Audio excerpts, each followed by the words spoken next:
हनुमान जी का अहंकार और श्री कृष्ण की सीख। यह एक बहुत ही सुंदर और शिक्षाप्रद कथा है जो हमें सिखाती है कि भगवान अपने भक्तों के भीतर सूक्ष्म रूप से पनपने वाले अहंकार को सहन नहीं करते, यहाँ तक कि वे अपने प्रिय पात्रों का अहंकार भी प्रेम पूर्वक नष्ट कर देते हैं। इस कहानी में मुख्य रूप से 3 पात्रों का गर्व चूर हुआ था: हनुमान जी, बल का, सत्यभामा, सुंदरता का, और सुदर्शन चक्र, शक्ति का। एक समय द्वारका में भगवान श्री कृष्ण अपनी रानी सत्यभामा के साथ विराजमान थे। पास ही सुदर्शन चक्र और हनुमान जी, जो उस समय गंधमादन पर्वत पर निवास करते थे, की शक्ति की चर्चा चल रही थी। उस समय श्री कृष्ण ने अनुभव किया कि उनके इन तीनों प्रिय पात्रों में श्रेष्ठता का भाव आ गया है। सत्यभामा को अपनी सुंदरता पर गर्व था कि श्री कृष्ण केवल उन्हीं के मोहपाश में हैं। सुदर्शन चक्र को अभिमान था कि उन्होंने बड़े बड़े युद्ध जिताए हैं और उनके बिना भगवान अधूरे हैं। हनुमान जी को अपनी अटूट भक्ति और अजेय बल पर गर्व होने लगा था। भगवान ने एक ही साथ तीनों का भ्रम दूर करने की योजना बनाई।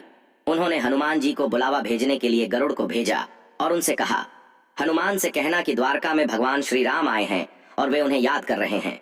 इधर श्री कृष्ण ने सत्यभामा से कहा, देवी, आप आज सीता के रूप में तैयार हो जाएं, क्योंकि हनुमान तभी आएंगे जब वे मुझे राम के रूप में देखेंगे।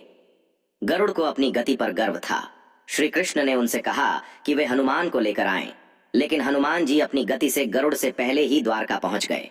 श्री कृष्ण ने सुदर्शन को द्वार पर पहरा देने के लिए नियुक्त किया और आदेश दिया, बिना आज्ञा किसी को अंदर मत आने देना। जब हनुमान जी द्वार पर पहुंचे तो सुदर्शन चक्र ने उन्हें रोका। हनुमान जी ने विनम्रता से हटने को कहा, पर सुदर्शन नहीं माने।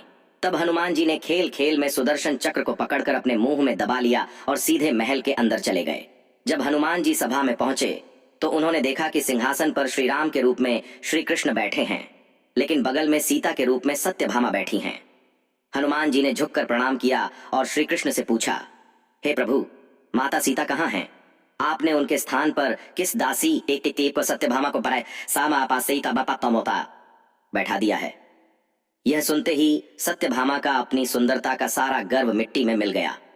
उन्हें समझ आ गया कि वे सीता जी के तेज और पवित्रता के सामने कुछ भी नहीं है।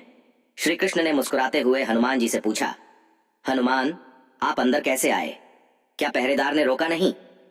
हनुमान जी ने मुंह से सुदर्शन चक्र निकालकर प्रभु के चरणों में रख दिया। सुदर्शन चक्र लज्जित होकर चमक खो चुके थे। इस लीला के माध्यम से श्री कृष्ण ने सिद्ध किया कि चाहे वह सुंदरता का हो, शक्ति का हो या ज्ञान का, हनुमान जी ने बिना लड़े केवल अपनी सहज भक्ति और सामर्थ्य से सबको परास्त कर दिया। भगवान अपने भक्त का अहंकार इसलिए तोड़ते हैं ताकि भक्त शुद्ध बना रहे, क्योंकि अहंकार ईश्वर और भक्त के बीच सबसे बड़ी बाधा है। ऐसी ही और रोचक कहानियों के लिए चैनल को सब्सक्राइब करें और कमेंट में जय श्री कृष्ण लिखना न भूलें।